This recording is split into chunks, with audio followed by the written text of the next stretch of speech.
Namaste everyone, this is Pooja. So in today's video, we are just going to talk a little bit about virtual physiotherapy, tele-rehabilitation as they are calling it now. The term virtual and physiotherapy in the same line could be surprising for few of us. We had an issue with our internet connection and we called Rogers and we were like, you know what, we have like virtual sessions, and they were like, what do you guys do? And I was like, I'm a physiotherapist. And they were like, oh, physiotherapy virtually. And I was like, I gave him like a 5-minute mini lecture of how physiotherapy is done virtually, and so it's surprising for many. That being said, yes, we have adapted to the needs with COVID being spread so bad. We had to do what we had to do, and yes, PTs are now available for consultations, for maintenance programs, even for like low complexity diagnosing and stuff like that. We do give virtual therapy programs and sessions. So I just wanted to talk a little bit about that. And I'm talking in context of what is happening here in Canada, especially in Ontario. So I'm a resident physiotherapist in Ontario, and I have treated a couple of clients virtually, and so far my experience was good. You need to follow all your consent precautions and stuff like that. You have to take consent. You don't really need a written consent.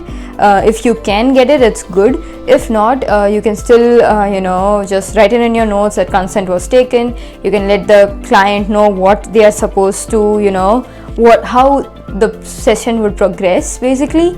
Again, you make sure that the safety and the privacy of the client or your patient is maintained. HIPAA protection and everything, it's still in place pretty much. That being said, my sample virtual therapy would look like something like this. I usually try to do it on Zoom because I think it has some added privacy. So it's usually a Zoom session.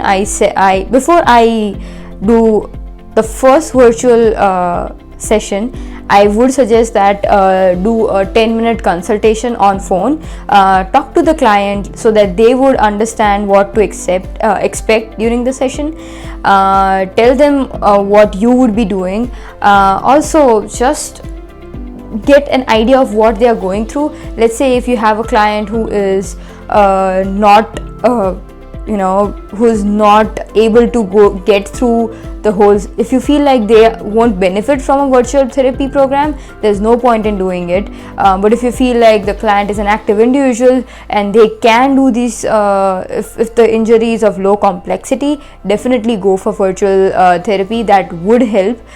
You can so just get a gist. Basically, in that 10-minute consultation, what you're doing is you get a gist of the situation and you determine at that point in time, would this client benefit from a virtual therapy or not, right? And another thing is, insurance does cover virtual therapy, but you will have to mention in your documents and even in your billings that this treatment was provided virtually. This is just to make sure that they know how was the treatment provided. That being said, yes, do a 10-minute consult before your actual session to get a gist of the client, and then I send them a Zoom link. We meet at the located time at their session or their appointment, and I start with the basics. Whatever you would be doing to an actual client, you ask them how are they doing, what brings them here, are they comfortable, do they have anyone with them. If you feel like this client needs some sort of help, ask them if there's any family member that they can ask for help in case they lose balance or they need someone to help them with their exercises or activities. So ask them if they are in too much pain, how was their day so far, are they exhausted or not, so that you know where you are going through. And then just make sure that you clear out all your red flags, any dizziness, diplopia, anything like that. Clear out your red flags and then just go on with your regular initial assessment, you will go through their chief complaints, what brings you here, how much is your pain history, what relieves your pain, what increases your pain, things like that. You can definitely check their posture.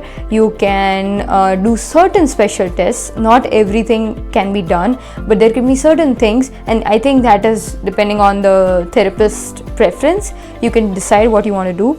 So go through your special test, go through your postural assessment, even balance assessment. If the client is comfortable, you can go through with that. There are many tests that you can do, so you can actually go through a thorough initial assessment. The only thing lacking here is you can't do a manual hands-on approach is restricted. Other than that, it's pretty straightforward. I usually give them a probable diagnosis. I don't give an exact diagnosis, just to be sure, and then if I feel like, let's say someone just has trapezitis or someone just has neck pain due to the office work, these are low complexity complaints, then I would give them the necessary stretching, strengthening programs, or we'll start off with isometrics, sort of build on it. So I use HEP2Go. It's a good application. So you can look for the exercises that you want to provide to the client, get them, print them, or you can just email them to your clients directly. And yeah, that's pretty much it. I do make sure that I keep in contact with them just to get an idea of how they are doing. If there is any concerns regarding the exercises, anything that they have questions for me or something like that. And so far things have been pretty straightforward and pretty good. So yeah, that's my take on virtual therapy. Do share your experiences, what you guys are doing, how you are treating your clients right now. And yeah, take care, stay safe, and I'll see you guys next video. Hey, hi guys, so if you liked that video, do think about checking out these videos where I'm talking about, one is about the PTA job interview, a sample interview. The other one is about what you can do to start your own practice if you are a resident with PT. So check these out.